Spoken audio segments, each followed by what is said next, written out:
topic of my talk is on the developer survey which we ran a while back. But before I really dive into the details of that, I want to share two ideas which serve as a kind of backdrop to which I hope gives you some sort of like different perspective, which is maybe non-obvious. So the first idea that I want to share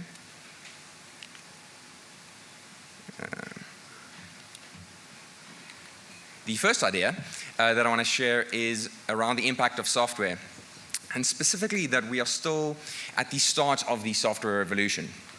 So despite all the changes that have happened in the last few years with the advent of the internet and mobile phones and SaaS and the cloud and all of that, the biggest changes are still to come.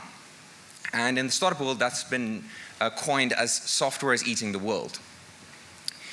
And so that's the first idea. And software is eating the world can sound a little bit passive, as if there's this sort of entity called software and it's going around disrupting things and potentially destroying some industries. But of course we know that's not true. Software doesn't create itself, at least not yet, and it's people that create software. And so that leads me to the second idea, which is that people are the foundation of software.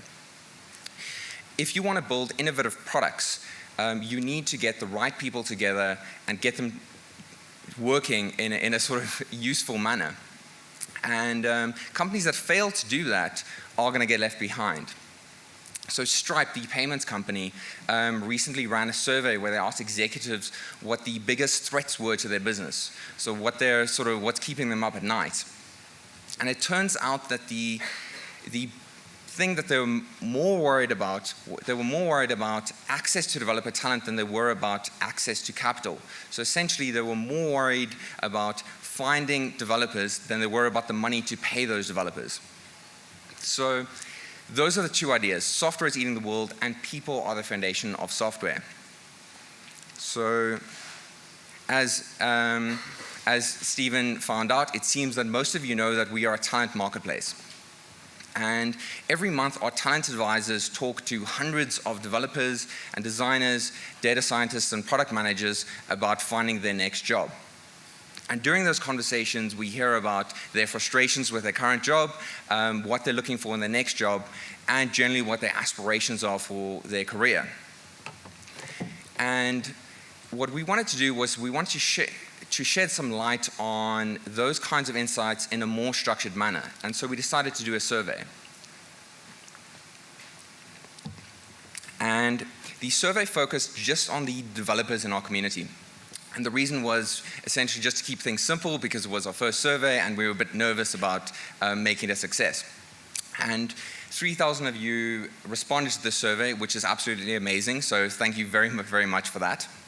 And in the survey, you spoke about what it's like being a developer in South Africa and what kind of technologies you're excited about, and sort of just general feelings and things about what it is that you look for in your next job.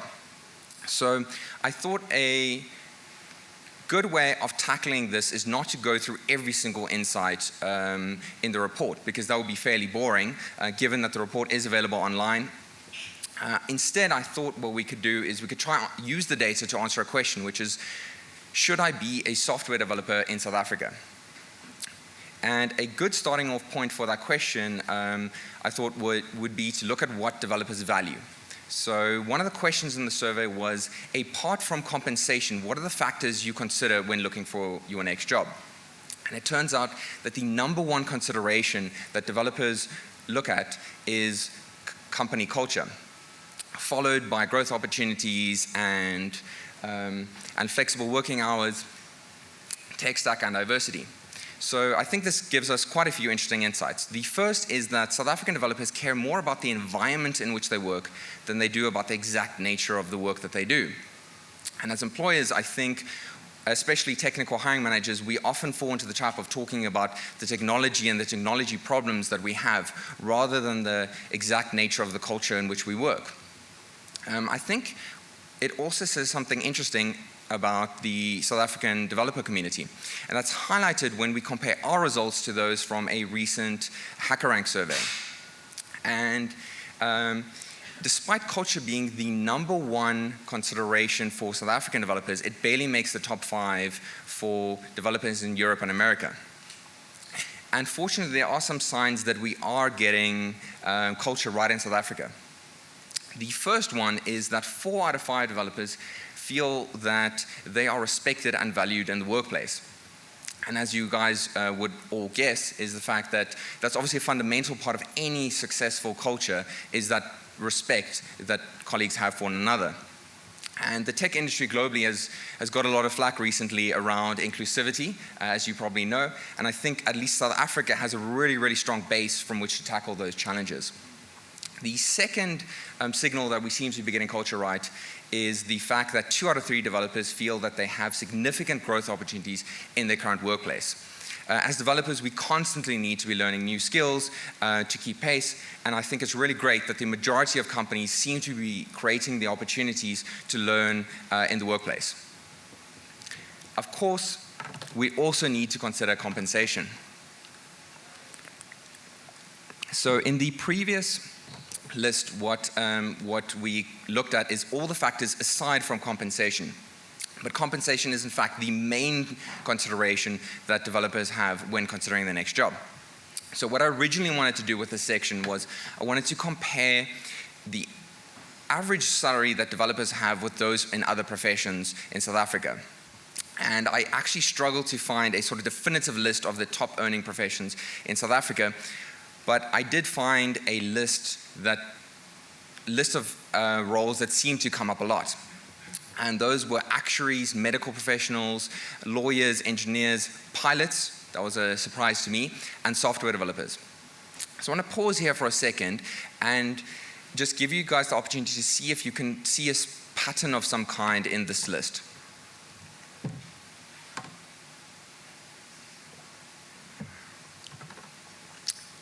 So what stood out to me was the fact that every single one of these roles required formal qualifications of some kind to get started. Actuaries need a degree, lawyers need a degree, developers need a degree, medical specialists need a degree. Pilots, well, you don't need a degree, you need a pilot's license, which is one, harder than most degrees and also more expensive than most degrees. Software development was the only profession that didn't need formal qualifications to get started. It's the only one where companies hire you based on what you can do over any kind of qualifications. And I think what's extra cool about this for me is the fact that everything you need to learn how to code is available online for free. In theory, you could arm someone with a laptop and an internet connection and they could teach themselves how to code and join one of the highest earning professions in the country.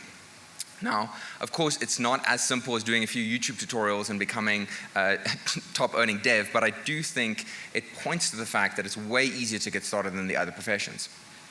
Now, this aside, it seems like it's really easy to get started, but what is the impact of having a degree or not a degree on your earning potential? So let's start off by looking at developers with a degree. So what we're looking at right now is a graph of average developer salary based on years of experience. So you can see that junior developers with a degree are earning about 20,000 Rand a month, and then the salaries go up from there.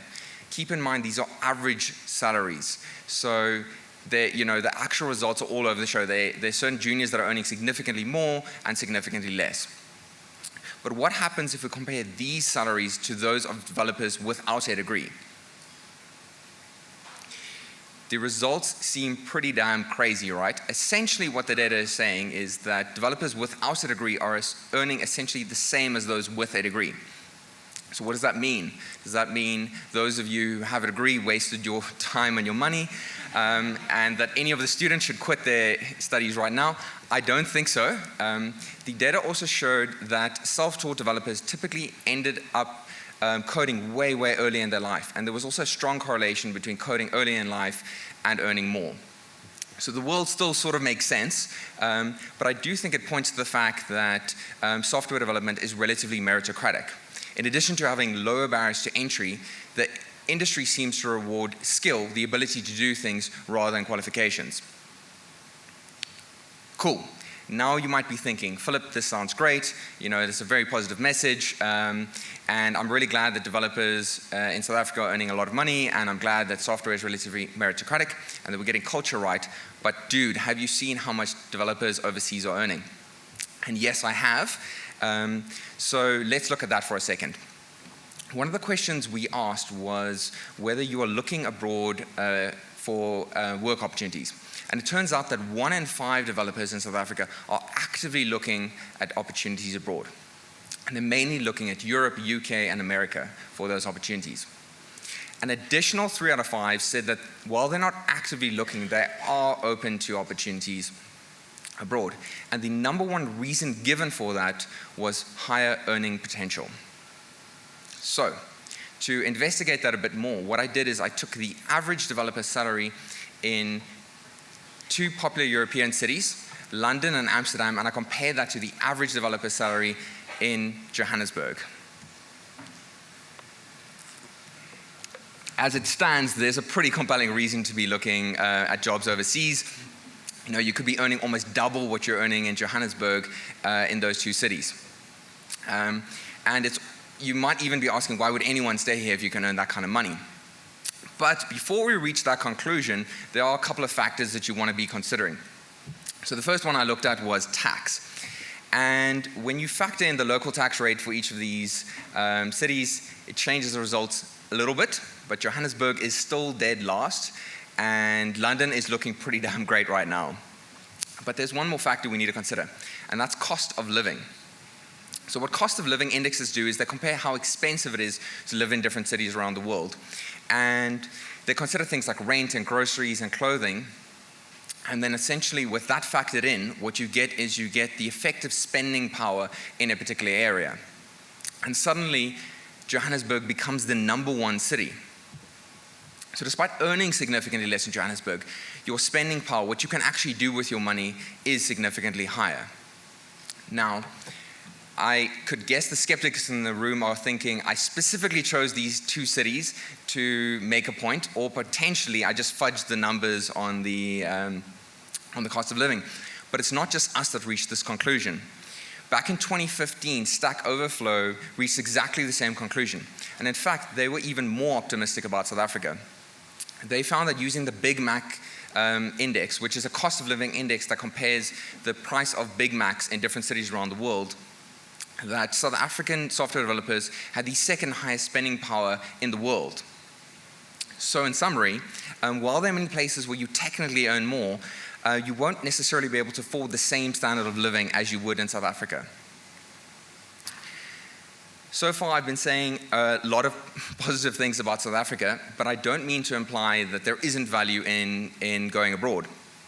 When I was 26, my brother and I actually went to Silicon Valley for a while, and I thought I'd share that experience. So our decision to go to Silicon Valley wasn't about getting away from anything. It was purely just because we were into startups and we wanted to see what Silicon Valley was all about.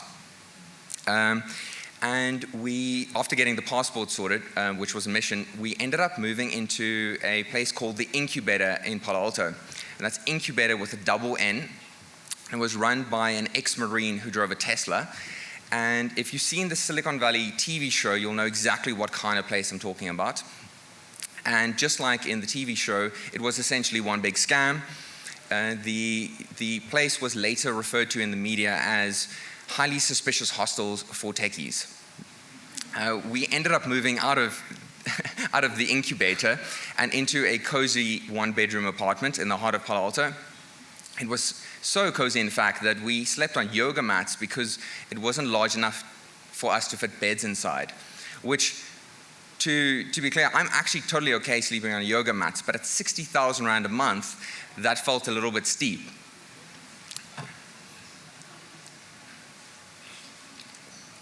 Apart from the rent, though, Silicon Valley was actually pretty damn great. The people are extremely, extremely friendly, and I would recommend anyone who is interested in startups to at least spend a few weeks there. The most valuable part of the experience for me was the community there and talking to other developers and founders.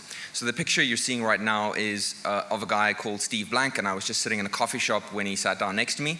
So if you've ever heard of the Lean Startup, this is the guy that actually started the Lean Startup movement. And through our experience in Silicon Valley, we reached a few surprising conclusions.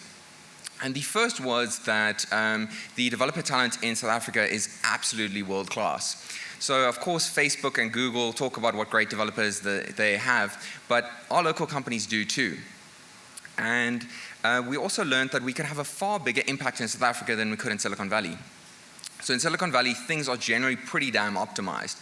And you can slot into that world, and it's great. But if you want to see direct impact from the work that you do, then South Africa has a lot going for it. The last conclusion we reached, which I'm not going to go into the exact specifics now, was that it's actually easier building a serious business in South Africa than it is in Silicon Valley. And so after thinking through all of this, we decided to come back to South Africa. And for the past 4 years, we have taken the learnings that we had in Silicon Valley and have used them to start OfferZen. And we've been trying to recreate some of the best parts of the Silicon Valley culture in South Africa. And thanks to all of you, we've had the support from the local tech community to actually do that. So, back to the original question, should I be a software developer in South Africa? Let's recap what we looked at. In terms of culture, we're doing pretty well. 4 out of 5 developers feel valued and respected in the workplace. In terms of earning potential, South African developers have the second highest spending power in the world. In terms of impact, I'm going to leave that up to you to decide. But from my perspective, South Africa is a pretty damn great place to be a software developer. So in terms of the rest of the survey, if you want to look at that in detail and reach your own conclusions, you can just go to offerzen.com. In the footer at the bottom, you will find a link to the full survey, which you can look at. And I'm also going to be around all day if you want to ask me questions. Cool. The end.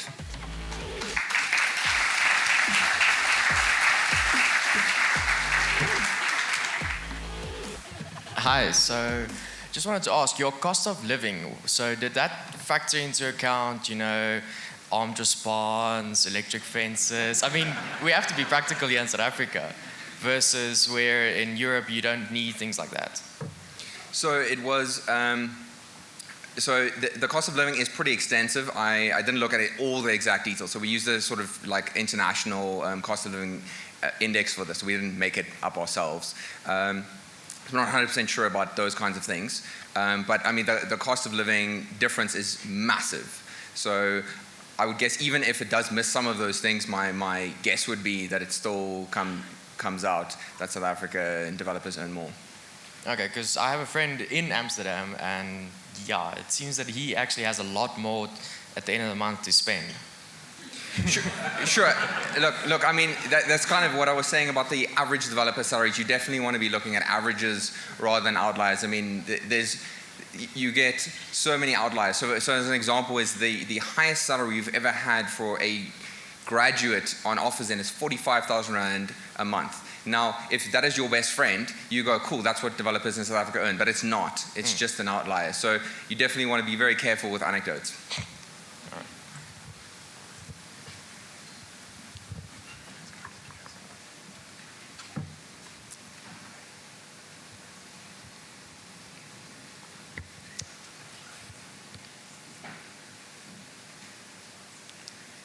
Hello there. Yeah. You mentioned... Working. There we go. You mentioned that some of the biggest innovations are still to come. What, in your opinion, is the biggest innovation that has yet to happen and will have the greatest impact on society? Geez, that's a cool question. So one of the speakers later today is going to be talking about artificial intelligence. So I guess that's sort of the obvious one, but I think the one that I'm most excited by is virtual reality. So ever since reading Snow Crash and watching The Matrix, I've been super into that kind of thing. So I think that has the potential to essentially change humankind to a sort of Wall-E-like state where we're just sitting in a tiny room living essentially the best life ever. I don't know if that's dystopian or utopian, I don't know, but that's potentially something that's going to change fundamentally how we work. So I know that, let's say for instance, remote work is quite a popular topic right now, but I think once virtual reality is there, it's just going to balloon completely.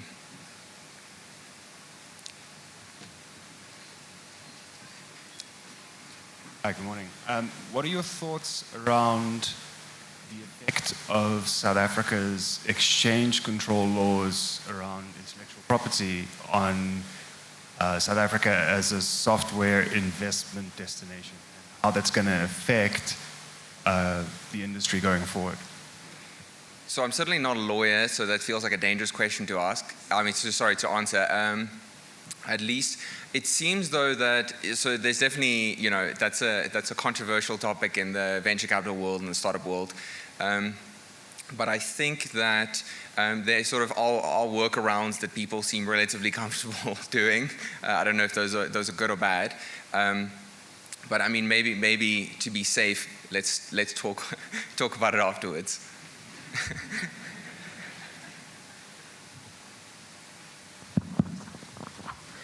Morning. Just wondering, did your research by any chance also look at the number of opportunities in South Africa versus in other countries abroad? So do you mean in terms of the number of job opportunities? Yeah, precisely. So I didn't look at that, but the general trend is that there are far more opportunities than there are people to fill the opportunities. So my guess would be that regardless of the exact number, there generally are just going to be more opportunities available in essentially all regions of the world at this point, at least. Hi there. I wanted to see if South Africa makes so much sense to be as a software developer, how do we make South Africa the most enticing place for developers around the world to join? That is a great question. So we spend quite a bit of time thinking about that question. How do we make South Africa more attractive to software developers? I think the first bit where we're not doing well as a country right now is in marketing that. So if you think of what Europe is doing to attract developers, is they are marketing the hell out of this place. So they give you, so they essentially they're telling their story, whereas I don't think we're telling the story of how great it is to be here. And there's a significant number of developers internationally that have some kind of experience in South Africa and then decide to stay here. So we often see that on OfferZen. Someone just goes like, hey, why would you not be here? This is freaking awesome. I'm going to stay. So we see a lot of that, but that's a very small percentage of people that get that kind of exposure. So I think the first bit is just better marketing of the country and like this kind of talk, but actually creating more structure on this and having like a whole like Be a Dev in South Africa kind of campaign aimed at Europe and other African countries. So I would say that's the first bit. Then I think there are probably things that we can do to unite the tech community more. Like in general, I think events like this, but are really great. I think the meetup community is really great. How do we grow those things even more? So I think those are things. And I would say there's another cultural aspect which I think we can leverage more, which would make South Africa more attractive. And I think that is helping each other more in terms of getting ahead. So I think that's what Silicon Valley really, really is strong at, is this paid forward kind of culture where people are very, very friendly and will give you some of their time. Maybe not twice if you're an idiot, but at least one time they'll have a meeting with you. And I think that is a really, really great thing that Silicon Valley has going for it, which I think if we can get that in South Africa where people are helping each other more, that would certainly make it very attractive. You pointed out earlier that the only potential between people that have degrees and don't have degrees tracks quite nicely. However, if you go on OfferZen, basically every job requires or has a requirement for a degree. Is that something that you are talking to the people on the platform as well, that isn't necessarily something that they should be requiring from candidates? So that's a relatively, there's some nuance to that question. So like if I had to sort of summarize, you're saying, is like, are we talking to companies about the fact that it should be more about skill than qualification? Yeah, if you look at any of those job offers, like the first requirement is a degree in computer science or equivalent. But from when you're looking at how people are actually being compensated, that really isn't part of the negotiation. So is that something that the companies are looking at and saying, well, do we really need to actually put this on our requirements list? Yeah, so I think there's a significant incentive for companies to be open to self-taught developers, right? So the tech talent is super scarce. So there is a significant element to just basically just wanting to get developers that are self-taught. There are some companies where, especially dev houses, where part of the value proposition is the fact that everyone has a degree. So when they're going out to companies, that's what they're selling. But so we have over 1,300 companies on the platform, and so there are a lot of them that don't require a degree. I would say probably the majority of them don't, but of course there's a significant number that do. And we generally, so our account managers, when talking to companies, we do sort of poke and say, hey, do you really need a degree, or is that just a thing that's added on the job spec? And so many companies have been turned and had their opinion changed. Hi, Philip. With regard to the companies or candidates looking for company culture, have you seen companies actually really change the culture? And I don't mean just putting down a foosball table, because that's not it.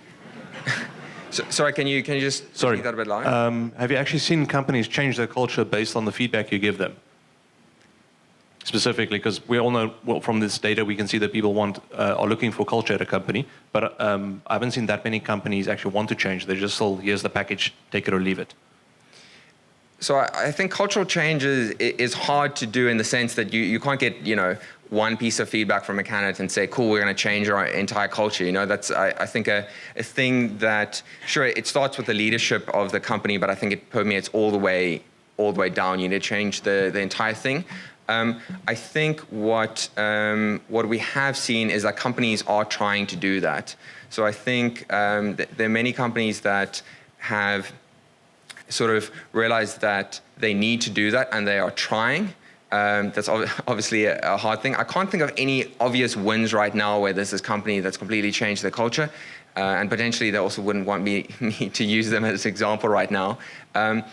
But I think the changes are more subtle. I don't think it's this sort of, we were X and now we're Y. I think it's more, hey, let's emphasize this more. Let's try to be more inclusive. Yeah, so I don't know if that answers your question. Hi, so this one's purely out of interest. What is the highest starting junior salary you guys have seen through OfferZen? I hate answering these questions because then everyone wants to gun for that whenever we say this. If I recall, it's around 40,000 rand a month. But look, okay, this is why I hate answering these questions. But look, it's a fine question. So, you need to take these kinds of things in context. So usually this is someone that's done an internship at an international renowned company like Amazon or Google or Facebook. It's a person that started coding when they were 9. So this person has a huge amount of experience. In terms of their technical skills, they're not actually junior. They're junior in terms of, in the work context, but in terms of their technical skills, they generally are pretty damn amazing. I understand and agree with what you're saying about South Africa being a great place to be writing software and working as a software engineer. But coming here from abroad, it's clear that there's always going to be a pull because South Africa's isolated geographically. People are professionals, they're making good money, they're going to want to go and spend some time abroad. And that's not really down to any of these reasons, like you and your brother. The trick, surely, is to be bringing people back and actually trying to attract people that are not South African to come here and code, to make up for those that are going away for 5 years and then coming back later. 100%. So I think that's part of OfferZen's mission, is to make South Africa the best place possible to be a developer so that people do want to come back. And just yesterday, actually, I saw on the platform there was a German developer that was asking us a bunch of questions. He had signed up and he was interested in moving to Johannesburg because he said he'd been there and it was better than Berlin. And so there's tons of those kinds of stories of people moving in, and I think OfferZen also makes it easier for people like that to come to South Africa instead of just having this new country where they don't know anyone. They sign up and use us, and I don't want to use this as a pitch for OfferZen, but I do think that's part of what our mission is trying to make the tech community as great as possible, and to make it so that developers that do get experience abroad want to come back and use that here. So do you get involved with advice around companies for how they can get kind of visa access or easier access for foreigners to come and work for them? On a sort of, we have some partners that we refer companies to, but we haven't got super involved in there. I definitely think in the next year or two we'll get much more involved in that.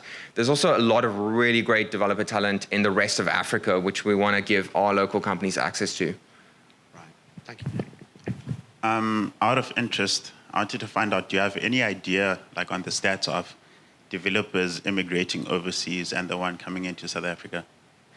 Unfortunately, we don't have the exact numbers, but what I can tell you is that this sort of media narrative is vastly overblown. The majority of people are not leaving. It's not like there's that whole thing. And I think there's also sort of a misunderstanding, and maybe ties in with the previous question, is I think there's a misunderstanding about how the technology industry works. I think it is a global industry. So I think what you will find with that is people are constantly moving between regions, and I think there's a competitiveness to that. And so I think what you want to do is you want to make your area as great as possible, so that more and more people congregate there. But I think it's a back and forth, so it's not a one-way thing. And so unfortunately, I don't have numbers on that. But my impression is certainly that a lot of people are also coming back. So company culture is the number one thing that candidates are looking for, or at least one that matches them. But a company's culture can be a really difficult thing to read from the outside, or it could possibly also sometimes be misconstrued. So what have you seen as really effective ways for a company to express its culture to potential candidates? Yeah, that's a great question. So we actually advise companies. So a lot of companies actually, they initially, when they sign up with us, they have an interview process, which is essentially just a technical assessment. So they go, cool, can you do a HackerRank assessment or this project? And they go, yeah, you seem like a vaguely decent person. Cool, come work with us. And it obviously has very little sort of cultural transparency there. So what we then recommend to people is to actually spend time with the candidates and give them access to you. So one of the best ways that we've seen is what we call a simulation day. So it's giving someone a full day, or half a day perhaps, where they spend at your company doing real work of some kind, which then enables them to see, how do you guys give feedback to each other? Like what role does hierarchy play in your organization? How do you make decisions? That kind of stuff. And that's a more real world example. It's not the sort of artificial interview setting, which it's very hard to figure out how a company's culture works from an interview. Hey, so everyone agrees that company culture is super important, and we're living it at Rapid Deploy. But how do we navigate? Nice plug. But how do we navigate around candidates wanting this complete remote working environment, or heavy remote, and driving company culture at the same time, with having big teams for collaborations, which actually works really well? Yeah, so I think that's super tricky, and I'm not an expert on remote work by any means, but what we found that's very challenging is to sort of do a hybrid. So to do some remote work, some in person. So if you have some team members not there, that's very, very hard, because now you almost have two cultures going at the same time. I think it's a lot easier for companies like GitLab or Buffer, who are completely remote, because that is the interaction you have with your colleagues. So I'm not actually sure what the solution is, but I do think it's dangerous territory from a cultural perspective to have the mix of both worlds. Hi there. I was just curious. Have you ever surveyed or asked developers if they were satisfied with the nature of their work? Were they generally solving interesting problems? Did they find those problems fulfilling? So I don't think we asked it in such a sort of direct way. I think there were a couple of questions that you maybe could infer that from, but unfortunately I don't think we have data that says this is how satisfied developers are with the kind of problems they're solving. Okay, thanks. Thanks a lot, guys.